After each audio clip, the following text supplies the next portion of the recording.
Blowing stuff up and hitting the Authority where it hurts. That's my game.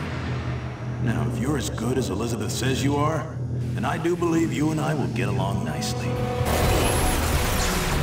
With Rage, we've blown out the experience. We have a much larger world. We have very unique environments. We have various gameplay experiences. Rage is more than just a first-person game. It's a complete experience.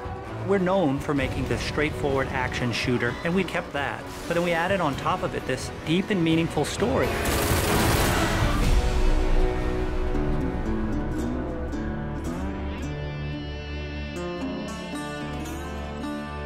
So the story of Rage. We had the setting, we knew we wanted to have it on Earth, then we had to decide how we would destroy the planet. And we actually found that there's a real asteroid, which is called Apophis, which will pass by the planet around 2036.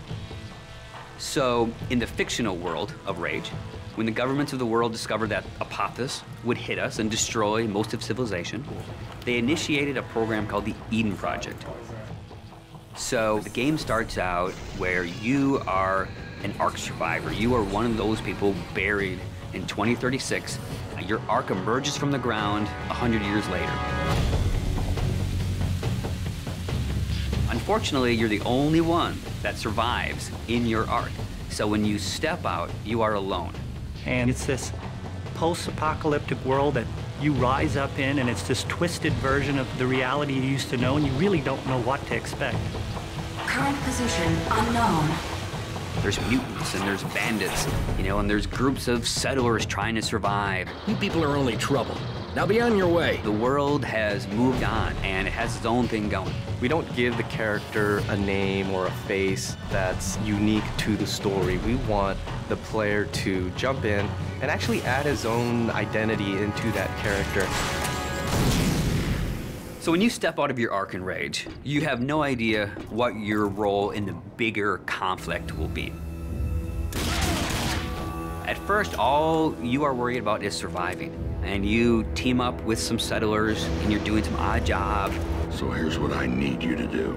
So you're not just going from one area to an airlock to the next area. It is an open world. It's believable in a sense. And it's the story and the characters and the setting that really delivers the gameplay.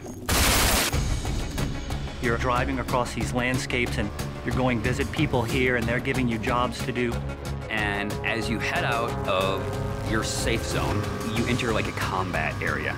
So you may find a handful of bandits with rocket launchers mounted on their cars. And as a player, if you wish to engage them, you can. If you wish to try to run and gun and get out of there, you can. Then the story starts unfolding, and you realize that these warring bandit clans, they all occupy a certain area of the wasteland. They own it.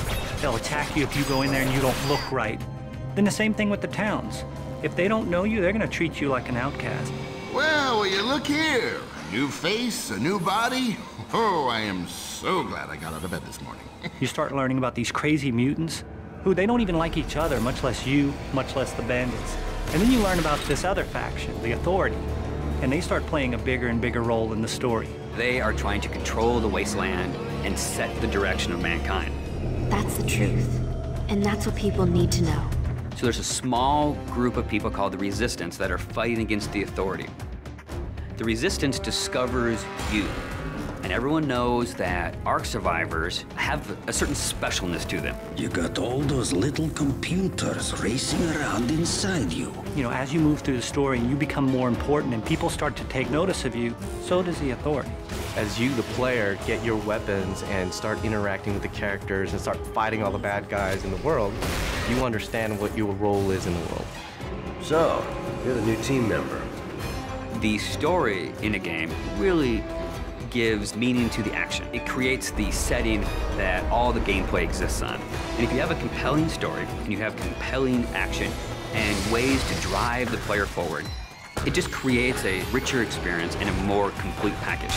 But it's always about, again, something new around every corner, and you really have to stay on your toes in the wasteland.